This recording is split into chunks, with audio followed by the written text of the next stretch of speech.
omnipresent. And so I was thinking the other day, I just thinking to myself, right? Like a lot of the academics, and not no shade to them, of course. I respect their work, they dedicate their lives to it. But I see it like this, right? Imagine you're like an ultimate being, and you have a like some sort of gigantic microscope or whatever that we can zoom in forever into systems.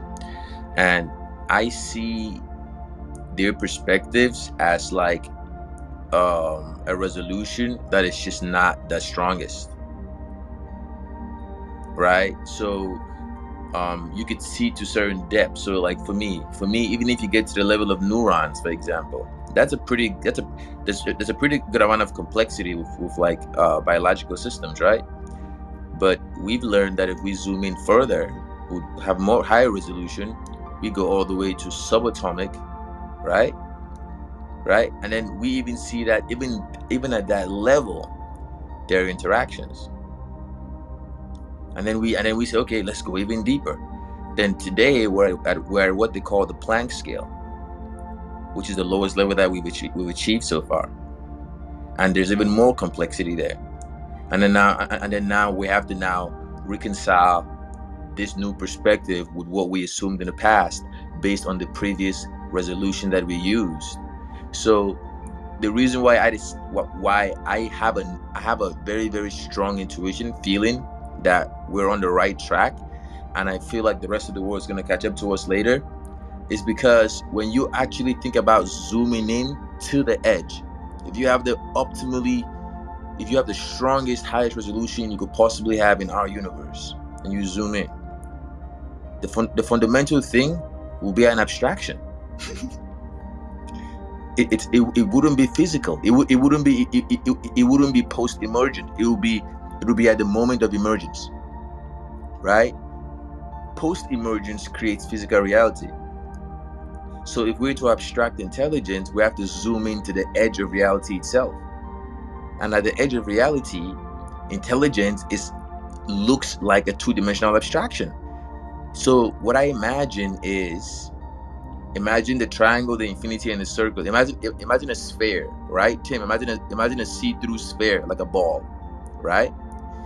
And imagine that you can draw all these shapes on this ball, right? You could draw the triangle on the ball, draw the infinity on the ball, and draw the circle on the sphere, right?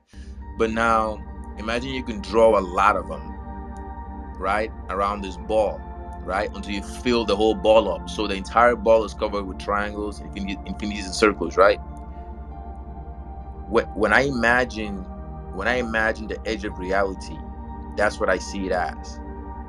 And then I see the rest of discrete systems as emergent systems that are being controlled by that two-dimensional algorithm that we drew on the ball. Pair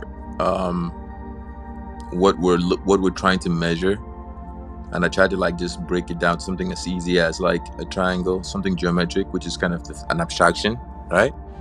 Because triangles are just like abstractions, and a triangle, and then the word triangle, which actually is interestingly, actually, you know what I asked you, Humberto, actually, this is just a random question, but which one came first, the abstract triangle, the drawn triangle on the ground, or the word triangle?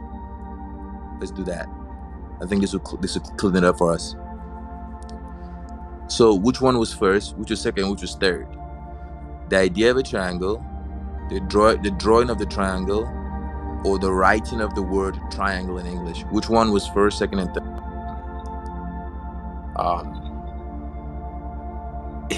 Is it that unreachable to me? Because I feel like it's everywhere. It's omnipresent. So, but we just have lost the ability to perceive it. This intelligence, this algorithm that governs everything around us. Like Tim said earlier, with the patterns and sequences in nature, and Fibonacci crystal sequences, all these other perspectives.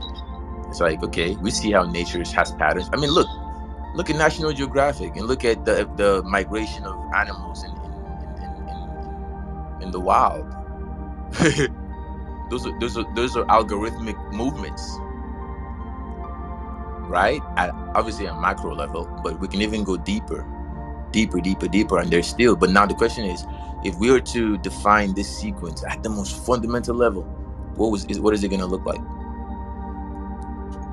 I think that's the question that answers Todd's question of who he is and answers my question of who I am. You know.